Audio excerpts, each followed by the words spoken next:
Olá, nós vamos falar um pouquinho agora sobre as funções das auxinas, continuando a nossa aula anterior em que a gente falou sobre o ácido acético, o ácido butírico, os a sua fórmula química, local de síntese e transporte.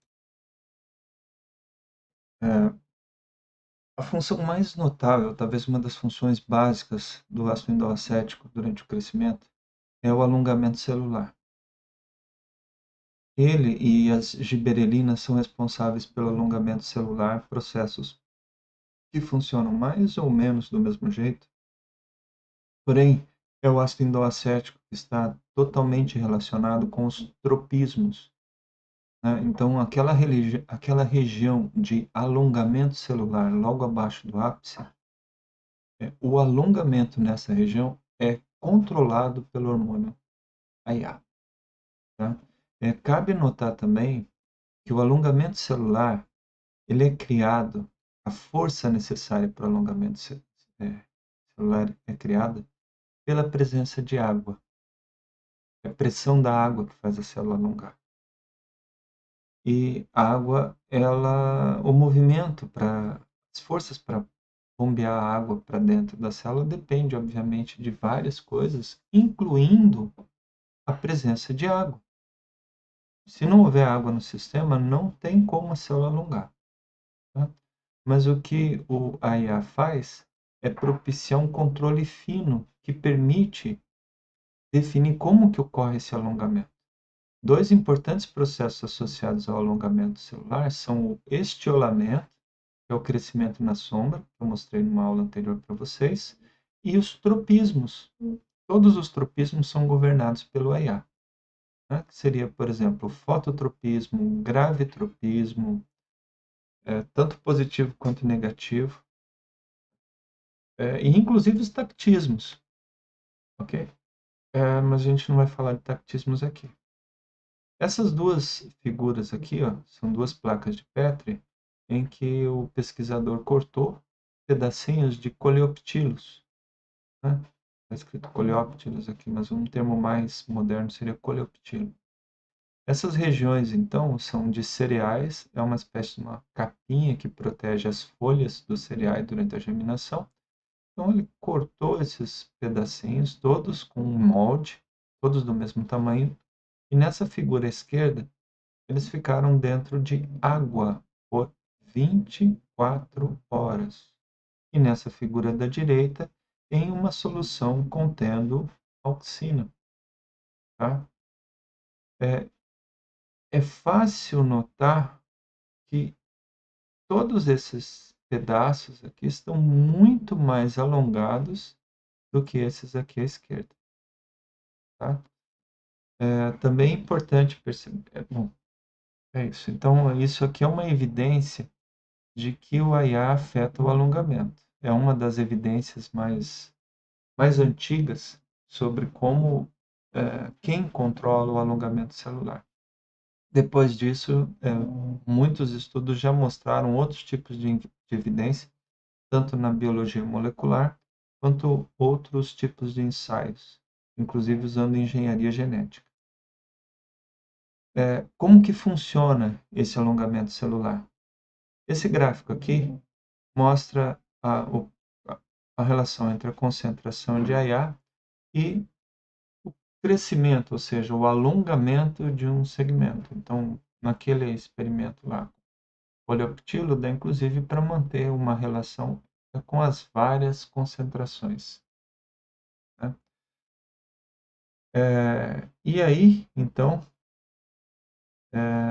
se percebe, né, que aqui entre as concentrações 10 a menos 7 molar até 10 a menos 3 molar, houve um aumento no alongamento com relação à concentração zero, ou seja, se você colocar entre 10 a menos 7 a 10 a menos 3, aqueles coleoptilos vão se alongar mais do que se você deixar somente na água. Tá? Porém, também dá para observar que se a concentração for muito alta, aqueles coleoptilos vão crescer menos do que se você deixasse ele só em água. Isso aqui é uma observação muito importante e muito interessante, porque nesse caso a gente vê que concentrações excessivas inibem o efeito. Não está totalmente claro por que isso acontece, mas pode inclusive envolver outros hormônios, tá? E essa inibição ainda é muito relevante quando a gente percebe que essa curva de resposta característica aqui, que a gente pode dizer, isso aqui é a curva de resposta de um coleoptilo ou de um caule em crescimento. Porém, as raízes são 10 vezes mais sensíveis. Isso significa basicamente, e esse número é um número, digamos assim, meio chutado, mas que raiz começa a responder na concentração 10 a menos 8, tá? E então, quando chegar em concentrações em que o caule ainda estaria crescendo, a raiz já está sendo inibida. A curva de raiz é 10 vezes mais sensível. Então, a concentração para estimular o crescimento de raiz é muito mais baixa do que no caule, e a concentração para inibir o crescimento de raiz também é muito mais baixa do que no caule. Tá? Isso é muito relevante porque os processos de enraizamento também são controlados pelo IA. Opa, como é que é isso? Né? Eu vou falar mais tarde quando eu falar de enraizamento. Isso é extremamente relevante. Então, raiz é muito mais sensível do que o caule. Então, raiz eu não posso deixar em concentrações altas de auxinas, regulador de crescimento, porque senão não vão crescer. Elas nem vão atravessar o córtex e aparecer. A raiz não se desenvolve em concentrações altas de AIA. Outra função, então, relacionada àquela do alongamento celular, e já bem diferente, né? Ou seja, também é controlada pelo IA, é um fenômeno que a gente chama de dominância apical. Dominância apical é o seguinte: como a gente viu lá em anatomia, o meristema apical do caule produz, enquanto ele está se desenvolvendo, os fitômeros. Cada fitômero produz uma gema lateral, que permanece paradinha lá, e eventualmente a planta vai decidir ou não se ela vai ser ativada. Muitas plantas passam a vida inteira sem ativar uma gema lateral. A gente podia dizer que é uma gema de reserva, a ser usada em situações específicas. Uma dessas situações é quando a planta perde o meristema apical. Por exemplo, quando ele é comido por um animal. Nesse caso, como não tem mais nenhum meristema aqui para continuar produzindo,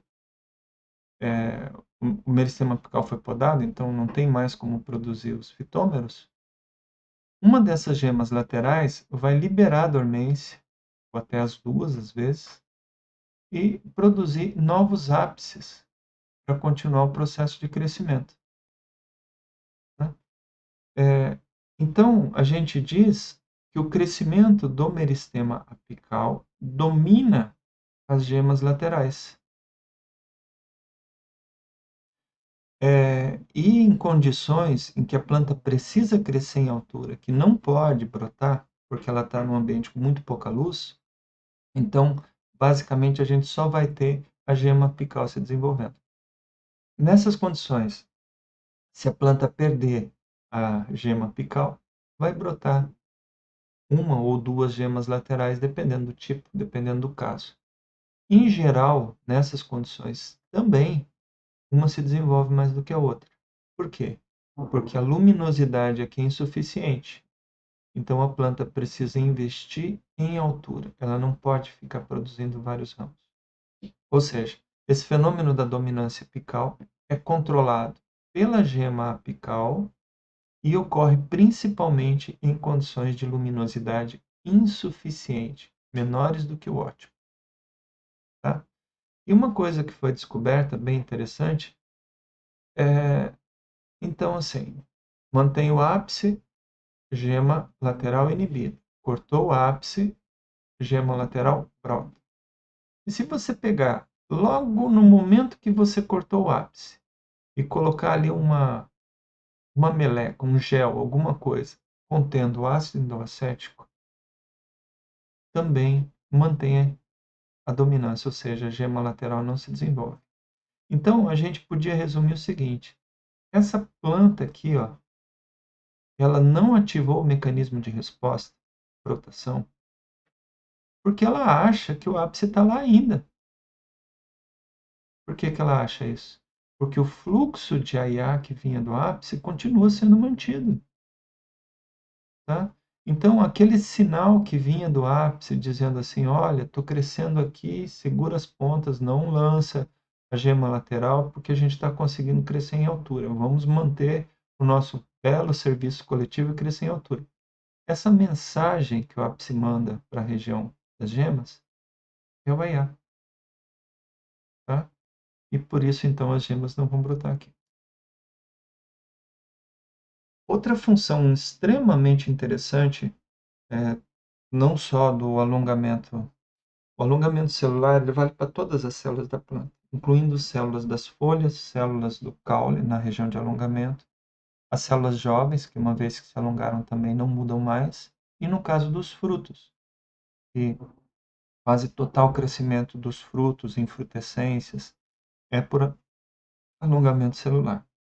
Então, uma vez que o fruto é produzido, ele é o ovário da flor, quando ele se desenvolve, isso é basicamente por alongamento celular.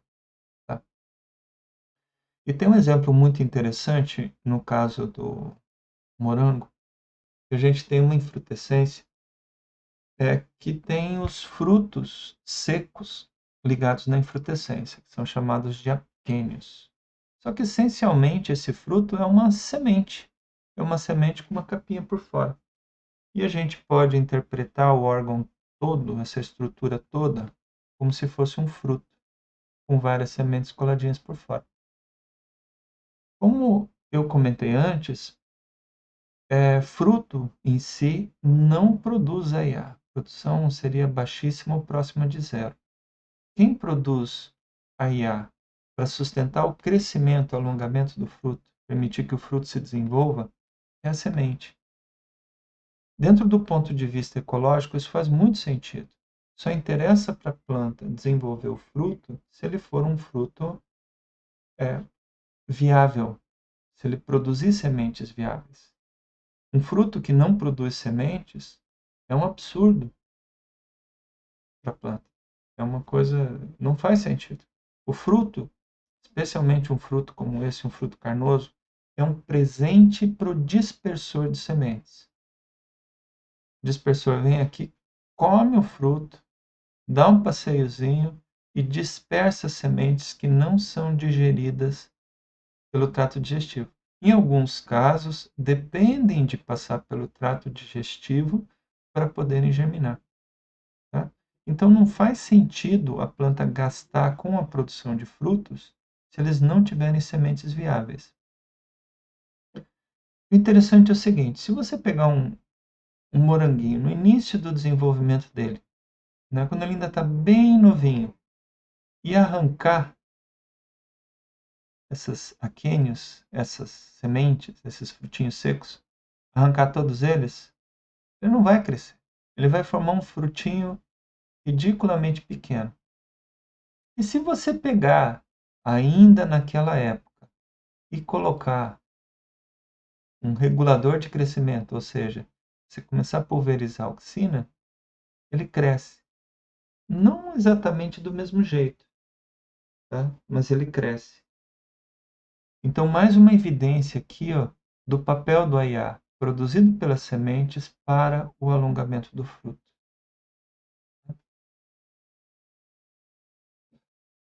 Aí outra função que a gente já falou várias vezes com relação aos tropismos, né? E no caso aqui o fototropismo. Eu tinha falado para vocês de fototropismo relacionado à luz vermelha. Eu falei, inclusive, que a luz vermelha foi importante para descobrir a origem do hormônio ácido acético. né, com os trabalhos iniciais com fototropismo. Eventualmente, há menos de 20 anos, um pouco mais de 20 anos, na verdade, foi descoberto um outro pigmento chamado fototropina, que é um pigmento que absorve luz azul. Essa imagem azulada do lado é um experimento em que um coleoptilo, ele aparece assim, né? É um coleoptilo de cereal. Então, o que a gente está vendo aqui é aquele tecido de proteção, aqui dentro tem as folhas, e é uma fotografia com múltipla exposição, ou seja, estão expostas juntas aqui várias imagens na mesma figura, uma atrás da outra. A gente vê uma, duas, três, quatro, cinco, seis, sete, oito. É como se eu tirasse 8 fotos todas no mesmo local. Então tem o que eles fizeram aqui foi crescer, deixar germinar essa plantinha no escuro e aplicar uma luz direcional fraquinha, azul, por causa da fototropina, e depois bater várias fotos, né, tirar várias fotografias e colocar uma atrás da outra, mostrando o que ocorre. Então, se a gente olhar direitinho, né, se perceber, na verdade, toda essa parte aqui continua reta. E o que aconteceu foi que essa região aqui entortou. Então, olha só, o que está acontecendo aqui? O ápice, essa região bem na pontinha, é quem absorve luz. Porém, a região que está alongando é aqui, ó, a região que está dobrando. Por que que isso está acontecendo? Ora, está acontecendo porque a resposta que ocorre aqui na região de alongamento, no caso bem abaixo do ápice, no caso do coleoptilo, as células que estão do lado escuro, do lado oposto à luz, estão se alongando mais do que as células do lado iluminado. Tá? Essa é uma coisa muito interessante desse aspecto. E é o primeiro, como eu falei para vocês, o primeiro fenômeno estudado sobre por que que isso acontece. Hoje a gente sabe que o que está acontecendo aqui é que essa luz lateral está alterando o transporte do AIA. É assim, ó, quando a plantinha está crescendo em pé normal, o AIA desce por todos os lados, pelo córtex, transporte ativo. Tá?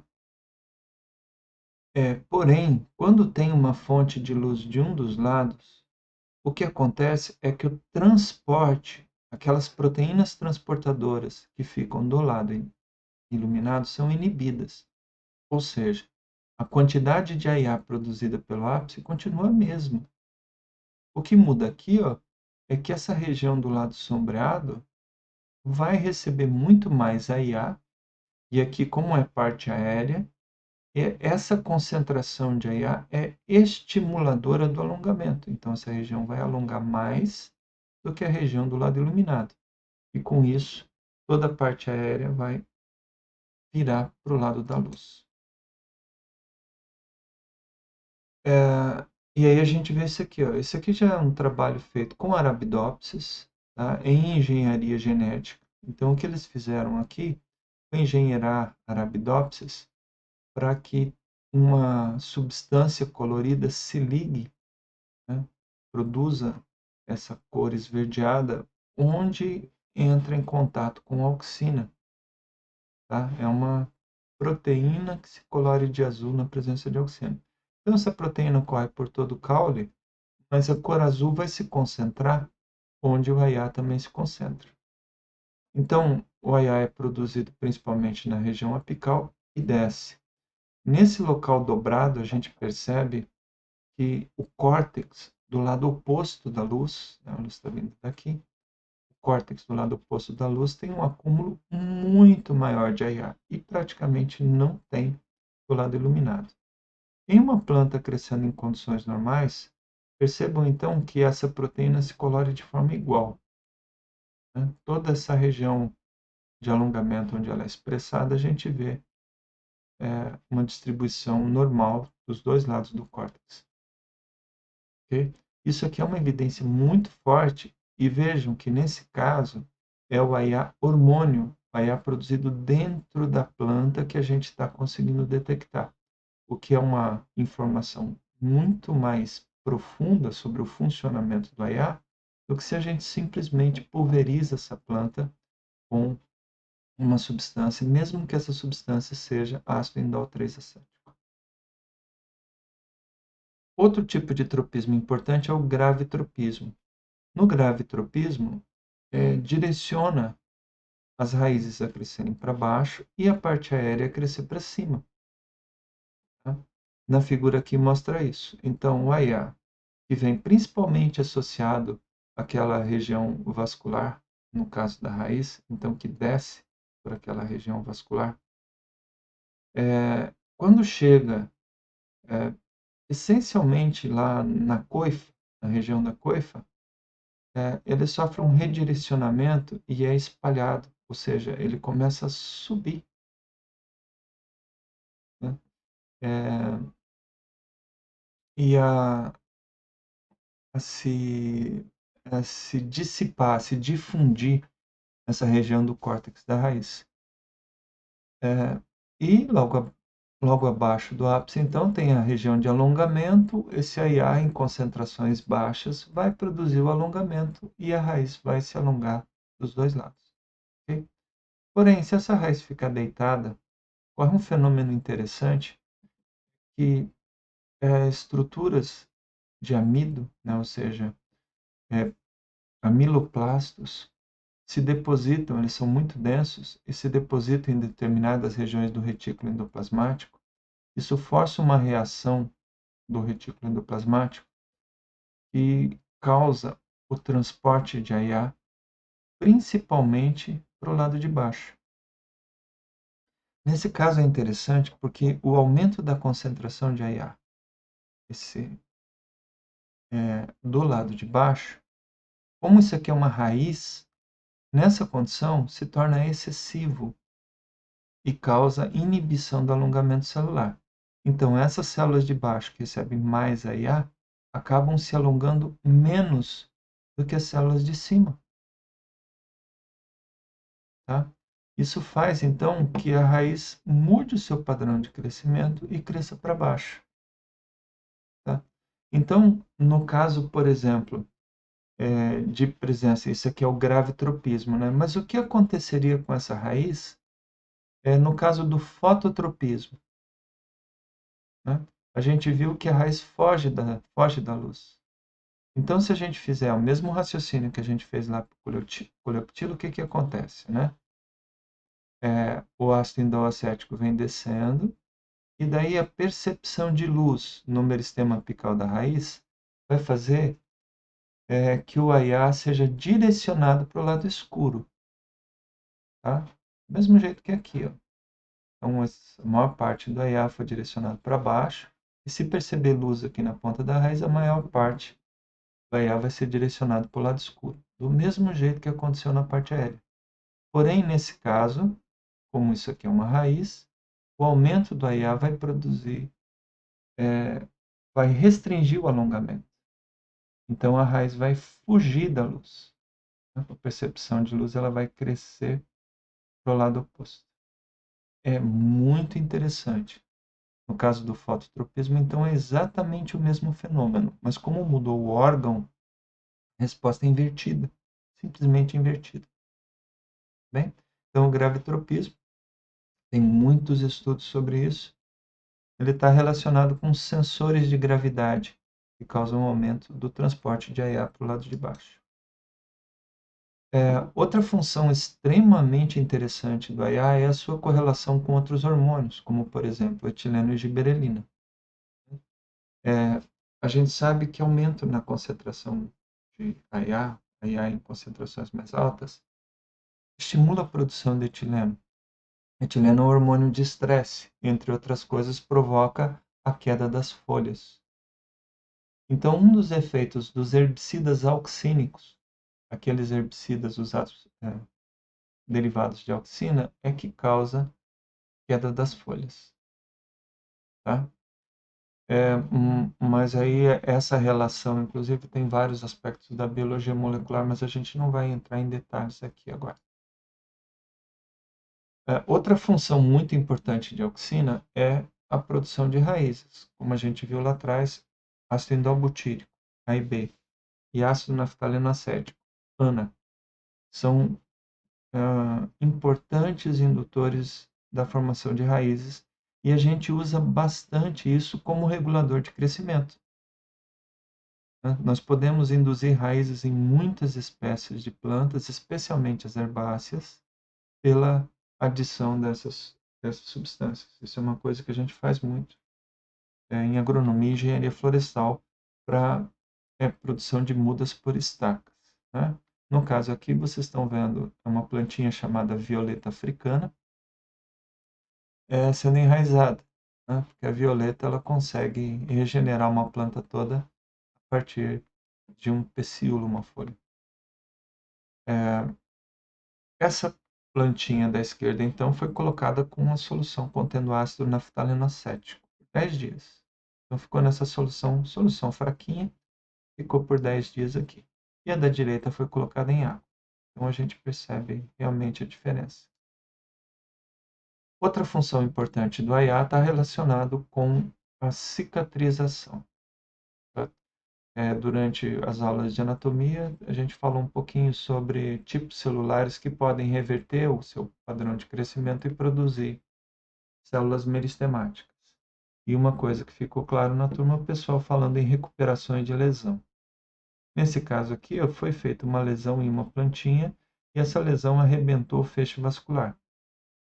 Então, nesse local, que é principalmente aqui epiderme rompida, córtex, medula ou córtex do outro lado, isso não está claro, mas nesse local aqui vai ocorrer um tecido cicatricial que vai ser formado a partir das células parenquimáticas que ocorrem nessa região, tá? E vai formar então um calo que vai fechar. Se a planta resistir ao dano, ela vai tentar fechar essa região e proteger isso aqui com uma cicatriz, um calo, tá? E outra coisa que precisa ser feita para restabelecer o funcionamento dessa planta é regenerar o sistema vascular, que foi rompido. Essa regeneração tem um papel importante do AIA nesse processo, tá? Vejam que o AIA vinha sendo produzido e descia aqui próximo à região do sistema vascular. E nesse caso aqui, ó, a gente está vendo células crescendo parede secundária, formando então novas conexões de xilema, caminhando até está havendo uma transformação naquelas células parenquimáticas em células de esclerênquima para refazer a conexão vascular que foi rompida. É necessário isso, né, para reconectar o xilema e garantir que a água possa ser transportada. Então, o que acontece? O AIA vem descendo, se acumula aqui, não tem mais como descer, e ao se acumular, acaba causando uma diferenciação muito específica nessas células, especialmente ali na região do câmbio vascular, e elas se transformam em células. E ao descer, então, as células de parênquima são transformadas em, em células de esclerênquima. Veja que aqui não há síntese de novas células, simplesmente uma transformação de células de parênquima que são transformadas em células de esclerênquima para restabelecer a conexão do tecido vascular em função do ácido indolacético.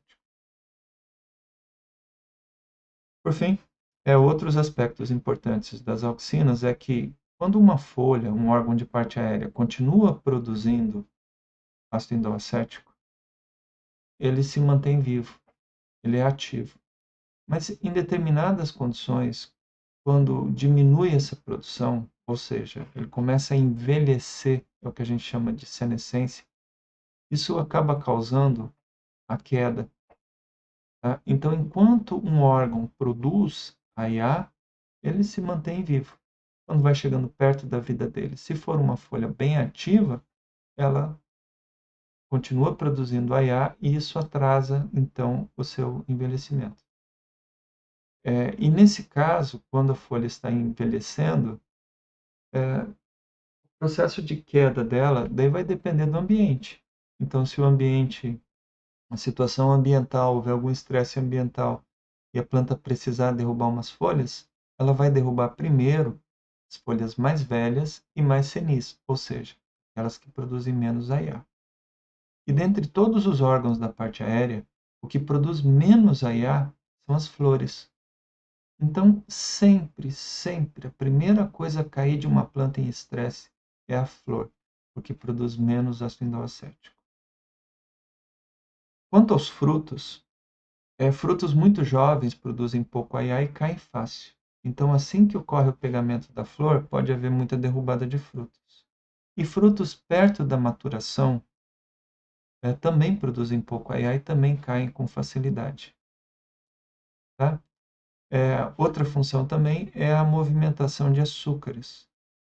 Órgãos com grande produção de AIA, ou seja, com metabolismo e crescimento muito ativo, muita proliferação celular e tal, recebem mais açúcar. Por quê? Porque eles têm essa atividade metabólica causa uma demanda forte.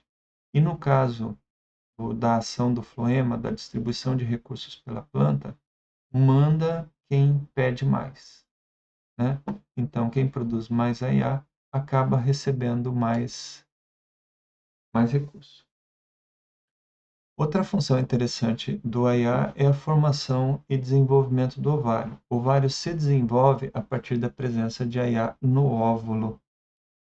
E aí tem alguns tipos de frutos que se desenvolvem mesmo sem sementes, tá? Que são chamados frutos partenocárpicos, como, por exemplo, o limão Tahiti, a laranja Bahia, uva Thompson, a melancia sem sementes, né? Alguns tipos de cucurbitácea, melancia cucurbitácea também. E nesse caso, tem várias possibilidades, né? Por que que isso é permitido? Por que que a planta permite desenvolver um fruto sem semente? E um dos casos é que o mecanismo receptor, aquele que fica na planta, que avisa ela quando está saindo a IAA do fruto, ou seja, que fala assim, olha, precisa crescer esse fruto porque tem sementes viáveis aí dentro.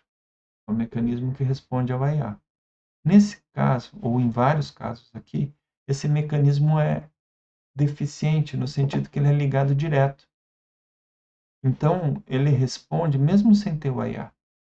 O fruto vai crescer mesmo sem ter AIA. Esses frutos crescem normal, mesmo sem ter semente dentro deles, porque já estão respondendo ao AIA.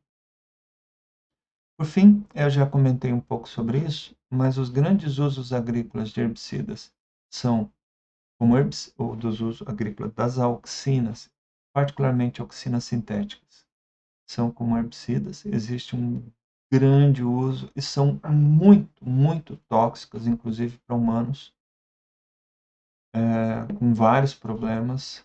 Leiam sobre o agente laranja usado na guerra do Vietnã, que vocês vão entender um pouquinho. Né? E foi inclusive um grande motivador das chamadas agriculturas biológicas ou orgânicas ou alternativas.